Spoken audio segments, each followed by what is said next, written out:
বিসমিল্লাহির রহমানির রহিম শাহরু রমাদানাল্লাযী উনজিলা ফীহিল কুরআন হুদাল লিন-নাস ওয়া বাইয়িনাতিন মিনাল হুদা ওয়াল ফুরকান قال رسول الله صلى الله عليه وآله وسلم من قرأ القرآن وعمل بما فيه ألبس والداه تاجا يوم القيامة رواه أبو داود وقال رسول الله صلى الله عليه وسلم من قرأ القرآن فاستظهره فحل حلاله وحرم حرامه أدخله الله الجنة وشفعه في عشرة من أهله كلهم قد وجبت له النار صدق الله العلي العظيم وصدق رسوله النبي الأمي الكريم ونحن على ذلك لمن الشاهدين والشاكرين والحمد لله رب العالمين لا إله إلا الله لا إله إلا الله لا إله إلا الله لا إله إلا الله بشر حافظ بتوگویم که گل تاجان میماند اگر ماند شبه ماند شبه دیگر نمیماند گل از گلشن شده گشته ترو تاجان میماند اگر ماند شبه ماند شبه دیگر نمیماند لا إله إلا الله لا إله إلا الله لا إله إلا الله لا إله إلا الله যেমন তুমি দিলে জমিন দিয়েছো আসমান সোনার সমাজ গড়তে দিলে তেমনি কোরআন তোমার দয়ায় ফুরান দয়ায় ফুরান দয়ায় ফুরান তৃষ্ণা নিবারণে দিলে স্বচ্ছ সাদা পানি জঠর জ্বালা জুড়াতে দাও ফুল ফসল জানি জাহান্নামের পথ হতে জাহান্নামের পথ থেকে বাঁচতে দিলে কোরআন দয়ায় কুরআন দয়ায় কুরআন বালাগাল উলা বিকামালিহি কাশাফাত তুজা বিজামালিহি হাসনাত জামি وخصاله صلوا عليه وآله রহমত, বরকত, নাজাত, মাগফিরাতের এই বিশাল এই মাসে, আল্লাহ তাআলার মাসে আল্লাহ তাআলা আপনাকে আমাকে হায়াতের জিন্দেগিতে সুস্থ রেখে তার ঘর পর্যন্ত আসার, বসার, জিকিরাজগার করার তৌফিক দিয়েছেন। অন্তর থেকে, পরিজাত থেকে মহব্বত নিয়ে বলি আলহামদুলিল্লাহ। মহানবী সাল্লাল্লাহু আলাইহি ওয়াসাল্লামের শানে একবার মহব্বতে ভক্তি সহকারে পড়ি সাল্লাল্লাহু আলাইহি ওয়াসাল্লাম। সম্মানিত প্রিয় হাজিরিন, রমজান মুবারক মাসে আমরা অবস্থান করতেছি। আজকে হলো রহমতের শেষ দিন, অর্থাৎ 10ম রমাদানের শেষ দিনে আমরা বর্তমান অবস্থান করতেছি। কতটুকু রহমত প্রাপ্ত আমরা হয়েছি, যে আমাদের আমল, আমাদের কৃতকর্ম, আমাদের আখলাক, আমাদের মুআমালাত, মুআশারাত সবগুলো প্রমাণ দিবে যে আমরা আসলেই প্রকৃত পক্ষে আল্লাহ তাআলার রহমত প্রাপ্ত বান্দা হতে পেরেছি কিনা। আল্লাহ তাআলা আপনাকে আমাকে সকল মুসলিম মিল্লাতকে আল্লাহ তাআলার রহমত প্রাপ্ত বান্দা হওয়ার তৌফিক দিক, বলেন আল্লাহুম্মা আমিন। রমজান মাস ক্ষমার মাস, রমজান মাস হলো বরকতের মাস। আমরা অন্যান্য মাসে পরিশ্রম করি বেশি, কিন্তু খাই কম। আর রমজান মুবারকে দেখবেন আমরা পরিশ্রম করি খুবই কম, কিন্তু খাই বেশি। অন্যান্য মাসে যদিও আমাদের বাড়িতে, কারো বাড়িতে 4টা-5টা তরকারি নাও থাকে, কিন্তু রমজান মাসে দেখা যায় হয়ে যায়। আপনার আগাম চিন্তা না থাকলেও 4টা-5টা তরকারি কিন্তু ব্যবস্থা হয়ে যায়। এই যে ব্যবস্থা, এটি কে করে? আল্লাহ তাআলা করে। অথচ আপনি আগের চেয়ে কিন্তু বেশি কষ্ট, বেশি শ্রম দেন নাই। আগের চেয়ে দেখা যাবে যে আপনি কম শ্রম, কম কষ্ট দিচ্ছেন, কিন্তু আল্লাহ পাক এরপরও আপনাকে বেশি রিজিকের বন্দোবস্ত করে দিয়েছে। কারণ হলো এটা রহমতের মাস।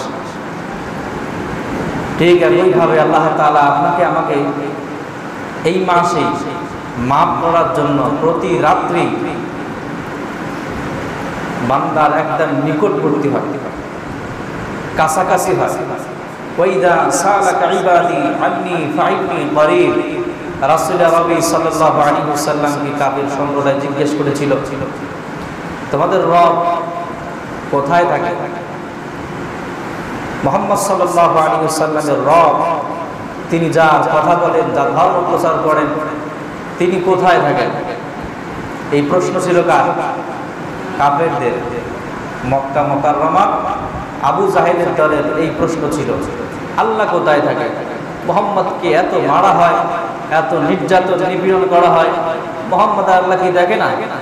তিনি কোথায় থাকেন? এই হলো কাফেরদের প্রশ্ন।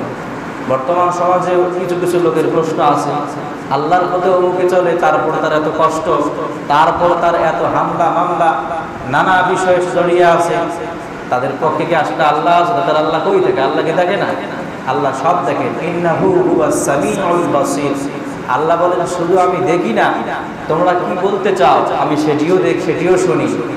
মুখ দিয়ে বলো সেটাই শুনি? না না না, তোমাদের অন্তঃকরণে কি সঞ্চার হয়, কি তোমরা ইচ্ছা করো, কি বলতে চাও, এই সব কিছু আমি আল্লাহ জানি। ওয়া ইয়ালামু খাইনাতাল আয়ুন ওয়া মা তুখফিস সুদূর।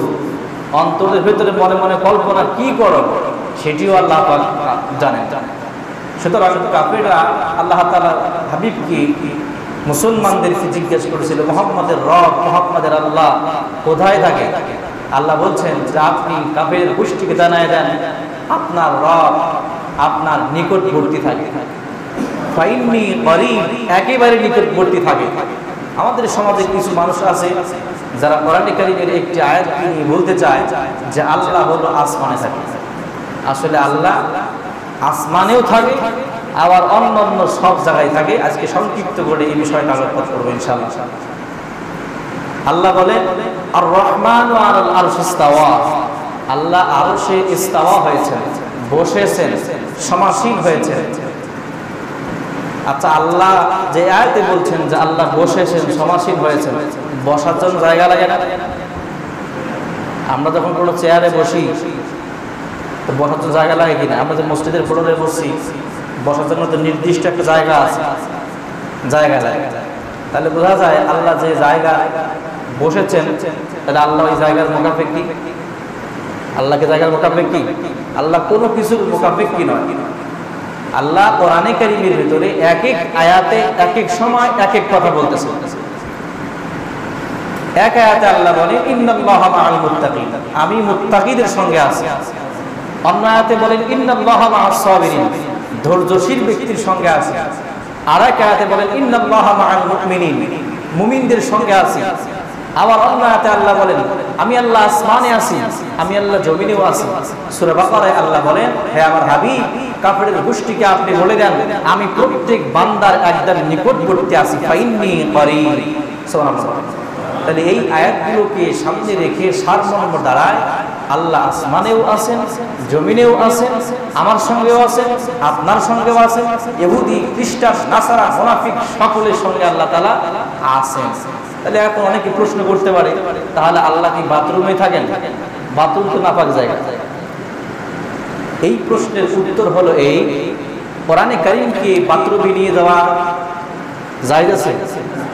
কেউ যদি কোরআনে কারীমকে নিয়ে বাথরুমে যায়, হুজুর যায়, ইমামতি থাকবে? তার ইমামতি থাকবে না। বর্তমান তো কোরআনে কারীমে কে ওলামায়ে কেরাম না ছেড়েও সেটার হামলা মামলা জড়িত। আর যদি বাথরুম নিয়ে যায়, ইমামতি দৌড়ে থাক, 14 গোষ্ঠী ঢোকাই দেবে এখানে। কোরআনে কারীমকে নিয়ে বাথরুমে নাপাক জায়গায় যাওয়া যাবে? যাওয়া যায়। আচ্ছা, কোরআনে কারীম আপনাদের সকলের সূরা ফাতিহা মুখস্থ নাই? সূরা ফাতিহা কোরআন আর কোরআন না, কোরআনের একটা অংশ না? আল্লাহ তো তাফসীর মুহাদ্দিসিনে কেরাম, তাফসীর ইবনে কাসির থেকে বলছি, তাফসীর ইবনে কাসিরের ভাষ্য মতে ওটা কোরআনে কারীমের ভিতরে যা আছে সূরা ফাতিহায় তাই আছে। সুবহানাল্লাহ। আবার তিনি বলছেন সূরা ফাতিহায় যা আছে সব কিছুর সারমর্ম বিসমিল্লাহির রহমানির রহিমের মধ্যে আছে। সুবহানাল্লাহ বলেন।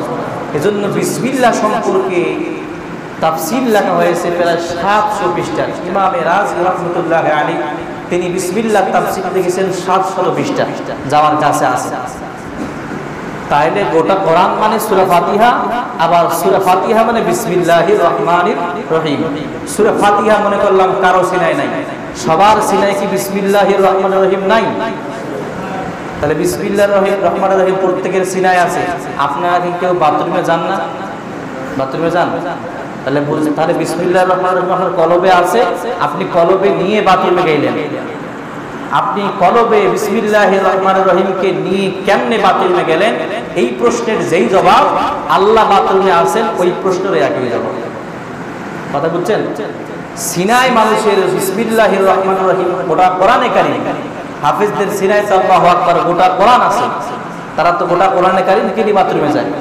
তারা যে হালতে, যে অবস্থায় যেমন করে বাথরুমে যায়, আল্লাহ তাআলাও ঠিক অনুরূপভাবে সব জায়গায় বিরাজমান আছেন। সুতরাং আপনারা বিভ্রান্ত হবেন না, অমুকে কি বললো, তমুকে কি বললো। অনেক অনেক বড় তাদের ডিগ্রি আছে, তারা হয়তো বলতে পারে। তারা জাতিকে ধ্বংস করার জন্য তারা বিভিন্ন বেধর্মীদের টাকা নিয়ে চলতেছে, বিভিন্ন ইহুদি খ্রিস্টানদের টাকা নিয়ে তারা চলে। তাদের লেবাসে, সুরতে, সব কিছুতে মনে হবে আল্লাহর ওলি, কিন্তু মূল বিষয় যেটি, সব বিষয় তো আর খারাপ কিছু বলবে না। একটা বই আছে, পশ্চিমারা ইসলাম গ্রহণ করে কেন? পশ্চিমারা ইসলাম ধর্ম গ্রহণ করলো কেন? 75 পৃষ্ঠার বই, একদম 75 পৃষ্ঠার শেষ লাইনের আগের লাইন পর্যন্ত গোটা বইটাতে যা লেখা আছে সেটা যদি হুবহু সমাজে বাস্তবায়ন করা হয় তাহলে ইফটিজিং 100% বন্ধ হয়ে যাবে। কিন্তু ওই বইয়ের শেষ পৃষ্ঠার শেষ লাইনে কি লেখা আছে, মুহাম্মদ সাল্লাল্লাহু আলাইহি ওয়াসাল্লামের সময় কেউ যদি জিনা করার ইচ্ছা করত, নির্দিষ্ট একটি কামরায় নির্দিষ্ট কিছু মহিলা ছিল, তাদের সঙ্গে গিয়ে এই নিকৃষ্ট কাজ তারা করত। অর্থাৎ তিনি বোঝাতে চাইলেন বর্তমান সমাজেও লাইসেন্সধারী কিছু আমাদের সমাজে পতিতালয় আছে, সেখানে গিয়ে এই নিকৃষ্ট কাজ করলে আপনার জায়েজ। তাহলে গোটা বইটাকে কি তিনি ধ্বংস করছেন কিনা? একটা বক্তব্য দিয়ে গোটা বইটা 75 পৃষ্ঠার বইকে তিনি ধ্বংস করে দিয়েছেন। অথচ 75 পৃষ্ঠার প্রত্যেকটি কথাই 100% সমাজে বাস্তবায়ন করলে ইফটিজিং, ধর্ষণ, নারী নির্যাতন সব কিছু বন্ধ হবে, কিন্তু শেষ লাইনটা পড়লে আর বন্ধ হবে? বন্ধ হবে। আপনি 100 মণ দুধ দিয়েছেন, সেখানে বেশি না, খারাপ মতন মাইন্ড করে না কেউ, হাফ চামচ বাথরুম দুধের মধ্যে দেওয়া হয়েছে। দুধ খাবেন?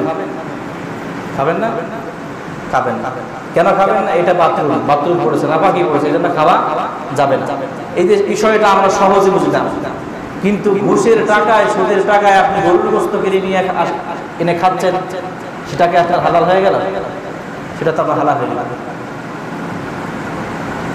একজনে ব্যবসা করতেছে, সিগারেটের ব্যবসা, যার সঙ্গে আমার দীর্ঘদিনের সম্পর্ক, সিগারেটের ব্যবসা করে।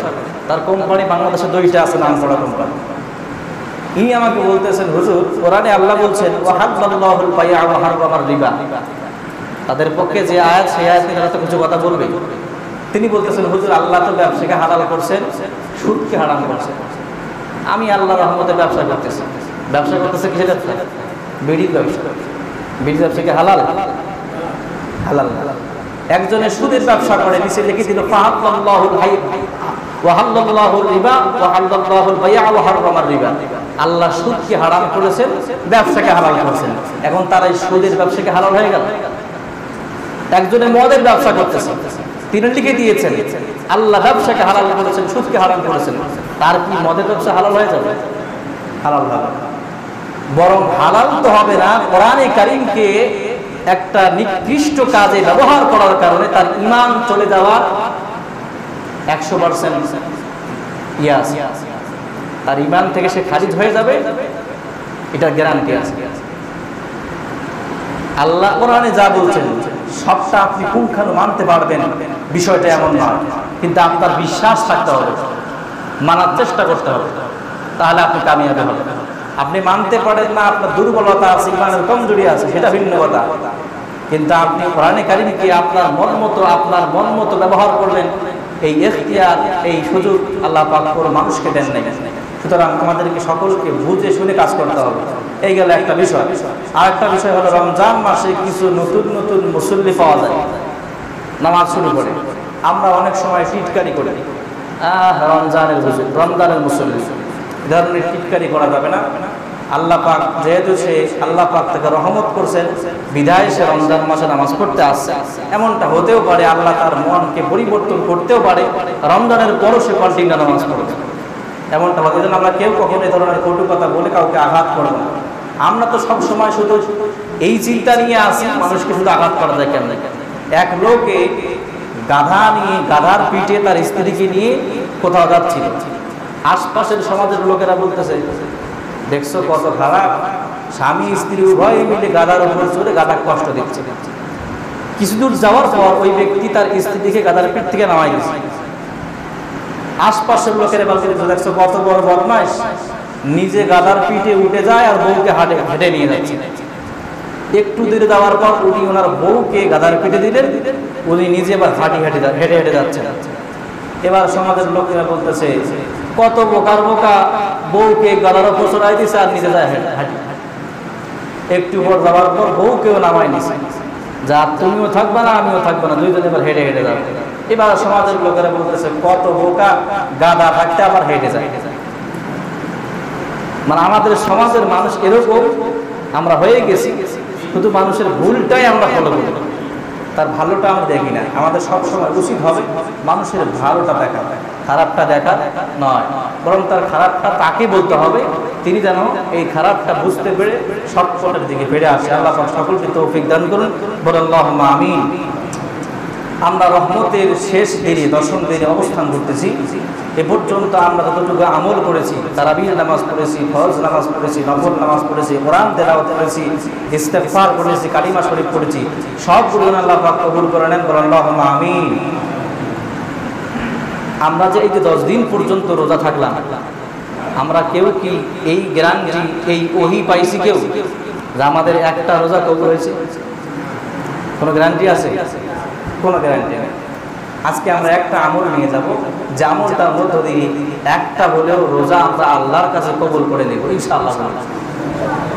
আল্লাহর হাবিব বলেন, রমজানুল মুবারকের পুরো মাসটা তোমাদের মধ্যে কেউ যদি রোজা রাখে, তার রোজাটা আল্লাহর দরবারে কবুল হয়েছে কিনা এটা তো তার ব্যাপার আর তার মালিকের ব্যাপার।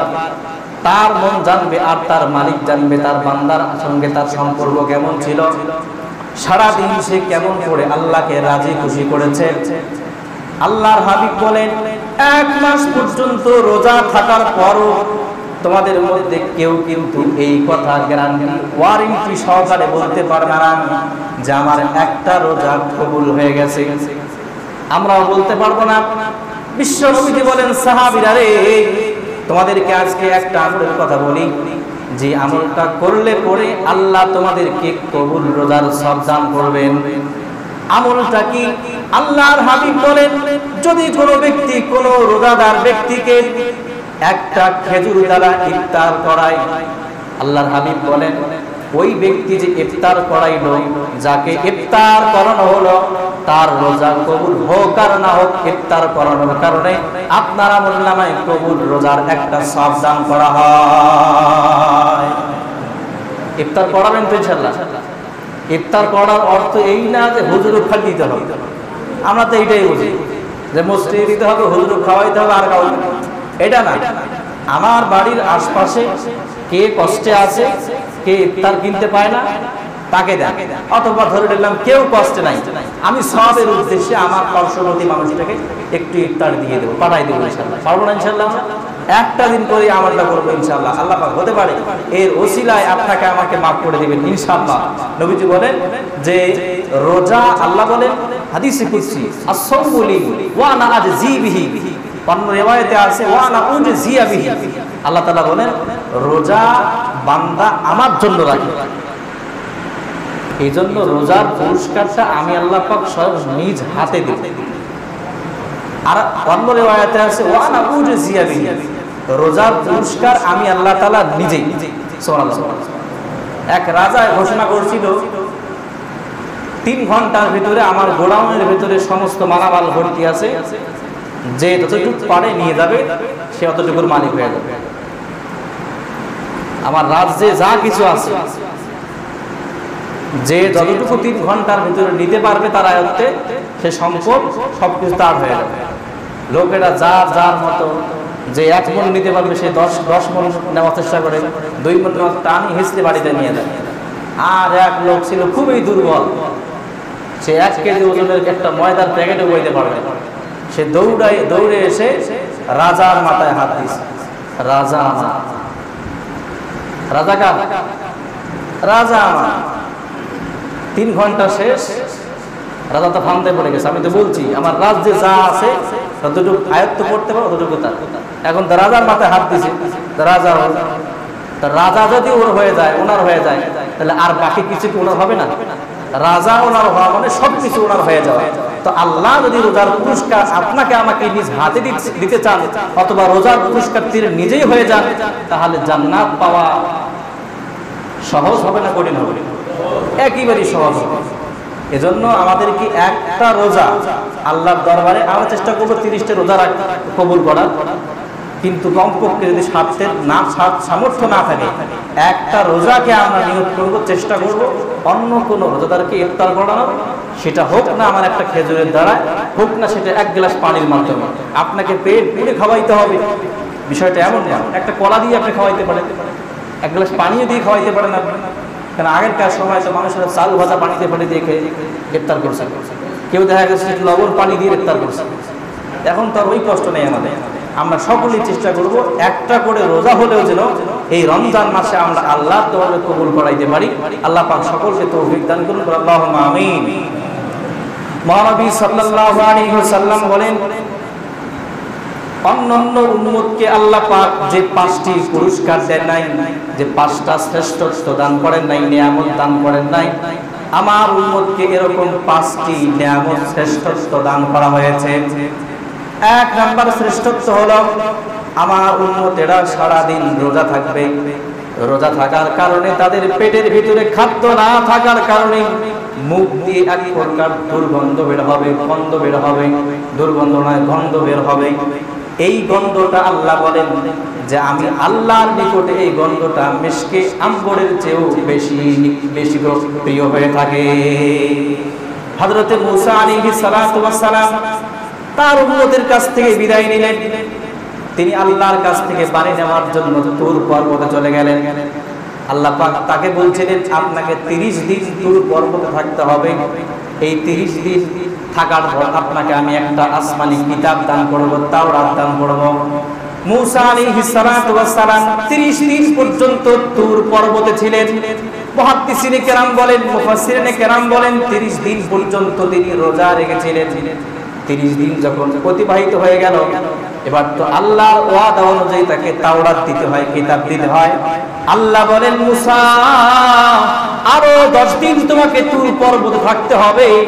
10 দিন থাকার পর তোমাকে আমি তাওরাত কিতাব দান করব।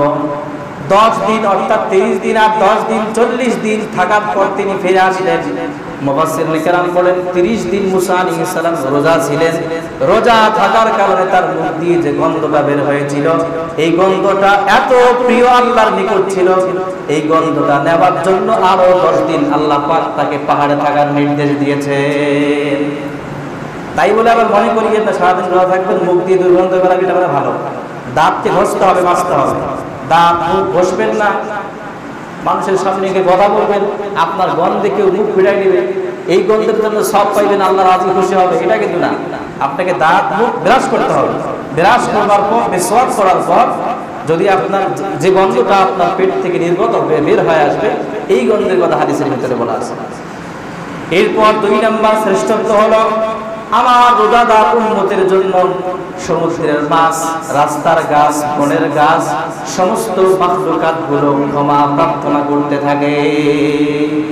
এই যে গাছ মাছ তরুলতা যা কিছু আমরা দেখি সচক্ষে, পাহাড় পর্বত রাস্তাঘাট, মশা মাছি কীট পতঙ্গ বিষাক্ত সাপ ব্যাঙ, সবগুলো আপনার আমার জন্য মাগফিরাত কামনা করেন। সুবহানাল্লাহ।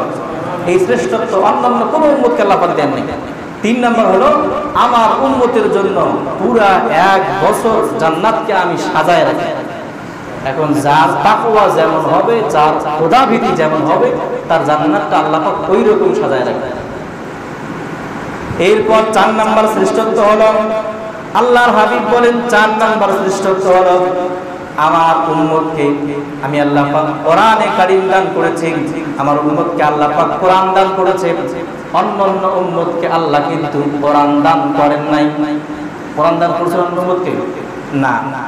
অন্যান্য মূসা আলাইহিস সালাতু ওয়াস সালাম জিজ্ঞেস করেছিলেন, মালিক আপনি আমার সঙ্গে তুর পর্বতে কথা বলেন, আপনি কি অন্য কোনো মানুষের সঙ্গে কথা বলবেন? আপনি আমার সঙ্গে কথা বলেন, আর কারোর সঙ্গে কথা বলবেন? আল্লাহ বলেন, মূসা তুমি কোথায় আর আমি কোথায়? মূসা আলাইহিস সালাম বলেন যে আমি হলাম পাহাড়ের নিচে আর আপনি হলেন পাহাড়ের উপরে। আল্লাহ বলেন না না না, তোমার আর আমার মাঝে সাবআতুল আলফ হিজাব, আলফুল হিজাব, তোমার আর আমার মাঝে 1000 পর্দা আছে। প্রত্যেক পর্দার মাঝখানের মহাশূন্যের ব্যবধান 500 বছরের রাস্তা। এত দূরে আমি আছি।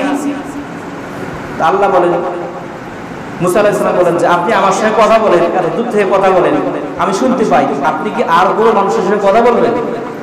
আল্লাহ বলেন যে আমি তো শেষ আখির জামানার নবী পর্যন্ত সবার সঙ্গে কথা বলবো, কিন্তু এমন একটা উম্মত আসতেছে যাদের সঙ্গে আমি আল্লাহ পাক সরাসরি কথা বলবো। সেই উম্মতটা হলো মুহাম্মদ সাল্লাল্লাহু আলাইহি ওয়াসাল্লামের উম্মত। হাদিসে আছে যখন কোনো মানুষ কোরআন তেলাওয়াত করে সে সরাসরি আল্লাহর সঙ্গে কথা বলে। কেউ যদি আল্লাহর সঙ্গে কথা বলতে চান তাহলে কোরআনে কারীম খোলেন, তেলাওয়াত করেন, আপনি আল্লাহর সঙ্গে কথা বলা হয়ে যাবে। সুবহানাল্লাহি ওয়া বিহামদিহি। এবার একটা সংক্ষিপ্ত কথা বলে যাই। হয়তো আমি কোরআনে কারীমকে তেলাওয়াত করতে পারি না, এই একটা আফসোস আপনার আমার মধ্যে আজকে থেকে যদি কাজ করে, আর যদি আপনার চিন্তা চেতনায় এই জিনিসটা থাকে আমি নিজে পারি নাই, আমার ছেলে মেয়েকে দিয়ে আমি কোরআনে কারীমকে তেলাওয়াত শিক্ষা করাবো। আল্লাহর হাবিব বলেন যদি কোনো ব্যক্তি কোনো টাকা পয়সা অথবা মুজাহাদা করে শ্রম দিয়ে কোনো একটা বাচ্চাকে কোরআনে কারীমকে শিক্ষা দেওয়ার চেষ্টা চালায়, তার আমলনামায় কেমন আমল, তার আমলনামায় কি নেকি হয়। মহানবী সাল্লাল্লাহু আলাইহি ওয়াসাল্লামের বাণী আবু দাউদ শরীফের ভেতরে আছে, নবীজি বলেন, মান ক্বারা ওয়া আমিলা বিমা ফীহি উলবিসা ওয়ালিদাহু তাজান ইয়াউমাল কিয়ামতের দিন তার মাথায় এমন আলোকিত একটা টুপি পরাই দিবে, যে টুপিটা পরাই দেওয়ার কারণে গোটা কিয়ামতের ময়দানটা আলোকিত হয়ে যাবে। সুবহানাল্লাহ। এরপর আল্লাহ বলেন, যদি কোনো ব্যক্তি কোরআনে কারীম নিজে তেলাওয়াত করে তাহলে তার আমলনামায় কেমন সব হবে। মান ক্বারাআল কুরআনা ফাস্তাযহারাহু ফাহাল্লা হালালাহু ওয়া হাররামা হারামাহু আদখালাহুল্লাহুল জান্নাহ। এই হাদিস সম্পর্কে একটা বিভ্রান্তি সমাজে আছে আমাদের। অনেকে বলে থাকে যে কেউ যদি কোরআনের হাফেজ হয়, হালালকে হালাল মানে, হারামকে হারাম মেনে আমল করে সে জান্নাতে যাবে এবং 10 জন ব্যক্তিকে সুপারিশ করে জান্নাতে নিয়ে যাবে। এইটা কিন্তু আমাদের সমাজে বলে থাকে। আসলে এইটা কিন্তু একেবারে ভুল অনুবাদ। মান ক্বারাআল কুরআনা ফাস্তাযহারাহু, যে ব্যক্তি কোরআন তেলাওয়াত করে, যে ব্যক্তি কোরআন হেফজ করে, এই কথা বলা হয়। যে ব্যক্তি কোরআন কন্টিনিউ তেলাওয়াত করে, ফাহাল্লা হালালাহু, কোরআনের হারামকে হারাম বলে জানে এবং মানে, ওয়া হাররামা হারামাহু, কোরআনের হারামকে হারাম বলে জানে এবং আমল করে, সে ব্যক্তি আদখালাহুল্লাহুল জান্নাহ, সে জান্নাতে প্রবেশ করবে। শুধু জান্নাতে প্রবেশ করে তা কিন্তু নয়, ওয়াশাফাহু ফি আসরাতিন, সে 10 জন ব্যক্তির জন্য সুপারিশ করবে, যে 10 জন ব্যক্তির জন্য জাহান্নাম ওয়াজিব হয়ে গেছে। সুবহানাল্লাহ। তাহলে আমরা কোরআনে কারীম তেলাওয়াত করব তো ইনশাআল্লাহ। কোরআনে কারীম তেলাওয়াত করার অর্থ হলো আপনার গোটা কোরআনে কারীম খতম করতে হবে, বিষয়টা এমন না। আপনি সূরা ফাতিহা পারেন, সূরা ফাতিহাটা প্রতিদিন মুহাব্বত দিয়ে পড়েন না, আপনি পড়তে পারেন না, আপনার আফসোস লাগে। কোরআন একটা কিনে নিয়ে আসেন, খুলে খুলে শুধু দেখেন, তাকায় থাকেন, বুকের সঙ্গে লাগান, চোখের সঙ্গে লাগান, চুমা খান, এর ওসিলা আল্লাহ আপনাকে মাফ করে দিবেন। আপনি পড়তে পারেন না, কিন্তু আপনার শ্রদ্ধা, আপনার ভক্তি, মহব্বত, প্রেম, ভালোবাসা, এই সবটা কোরআন জুড়ে আপনার আছে কিনা, এটি আল্লাহ পাক দেখতে চান। আমাদের প্রত্যেকের বাড়িতে কোরআনে কারীম থাকা দরকার। আমাদের বাড়িতে কোরআনে কারীম আছে অনেকের বাড়িতে, কিন্তু ছাতা ধরে আছে, তেলা পোড়া কাটি শেষ করে দিচ্ছে। এরকম অবস্থা যদি হেফাজত না করেন, তাহলে কিয়ামতের দিন আপনাকে আমাকে আল্লাহর দরবারে জবাবদিহি করতে হবে। এমনকি আপনাদের কারণে আমি ইমামকে, খতিবকেও জবাবদিহি করতে হবে। কেন তুমি বলো নাই? তোমার দায়িত্ব ছিল বলা। কেন তুমি খোঁজ খবর দিলা না তোমার মুসল্লি কোরআন পড়লো কিনা? গত বছর চেষ্টা করেছিলাম আমাদের কোরআন শেখানোর জন্য, তাহলে শিখা হয়নি। 1 মাসে আসলে হয়ও না, আর তো আপনাদের সময় হয় না, অথবা আমাদেরও সময় হয় না। এই মাসে আজকের থেকে আমাদের হাফেজ সাহেব আছে না, আজকের থেকে ইনশাআল্লাহ আসরের পর, আসরের নামাজের পর সবাই সমবেত হয়, আসরের নামাজের পর একটা করে সূরা ফাতিহা 3 দিন মস্ক চলবে। 3 দিন হওয়ার পর এবার 4th দিন সূরা ইখলাস পড়াবেন, সূরা কাউসার পড়াবেন। সূরা কাউসার 5 দিন, সূরা ইখলাস 5 দিন। এই 2টা সূরা, 3টা সূরা মুখস্থ হলে ইনশাআল্লাহ ফরজ নামাজগুলো আপাতত আদায় হয়ে যাবে ইনশাআল্লাহ। আল্লাহ পাক সকলকে তৌফিক দান করুন। আল্লাহুম্মা আমিন। ওয়া আখির দাওয়ানা আলহামদুলিল্লাহি রাব্বিল আলামিন।